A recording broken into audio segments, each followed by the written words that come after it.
Where's the fun in waiting? Play sit and go tournaments 24/7 only on Ace 2-3. This game involves an element of financial risk and may be addictive. Please play responsibly and at your own risk. देश में corona के मामलों में कमी दर्ज की जा रही है, लेकिन लोगों को सरकार लगातार सतर्क होने को कह रही है कि त्योहारी सीजन में सभी तरह की सावधानी बरतें। स्वास्थ्य मंत्रालय ने भी कहा है कि कोरोना के केस में भले ही कमी देखी जा रही हो, लेकिन कोरोना अभी गया नहीं है। तीसरी लहर की आशंका के साथ ही लोगों को बार बार चेताया जा रहा है कि त्योहारी सीजन में कोरोना के मामले बढ़ सकते हैं।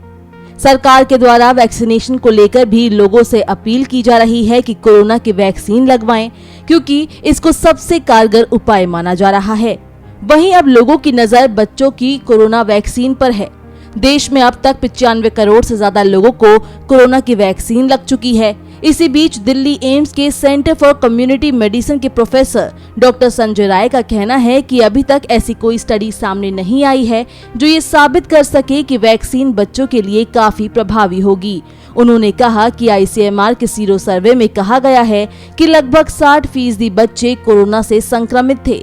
हालांकि बच्चों में मृत्यु दर 1 लाख में 2 है, जो बहुत कम है। अब तक ऐसा कोई अध्ययन नहीं है जो ये साबित करे कि टीका बच्चों के लिए बहुत प्रभावी होगा। वहीं विश्व स्वास्थ्य संगठन ने सिफारिश की है कि कमजोर प्रतिरोधी क्षमता वाले व्यक्तियों को कोविड-19 वैक्सीन की तीसरी डोज दी जानी चाहिए। हालांकि WHO ने सामान्य स्वास्थ्य वाले लोगों को बूस्टर डोज देने पर कम से कम इस साल के अंत तक रोक लगाने की बात भी कही है। WHO ने कहा कि कमजोर इम्यून सिस्टम वाले लोगों को मान्यता प्राप्त कोई भी कोविड वैक्सीन का तीसरा डोज दिया जा सकता है। इसी बीच त्योहारी सीजन के मद्देनजर अब सरकार भी सतर्क हो गई है। राजस्थान सरकार ने संशोधित दिशा निर्देश जारी किए हैं, जिसमें धार्मिक समारोह की इजाजत तो दी गई, लेकिन अधिकतम 200 लोग ही शामिल हो सकेंगे। हालांकि ये भी कहा गया है कि धार्मिक समारोह में शामिल होने वाले लोगों के लिए कोरोना वैक्सीन की 1 डोज अनिवार्य होगी। पूरे राज्य में नाइट कर्फ्यू रात 10 बजे से सुबह 5 बजे तक जारी रहेगा।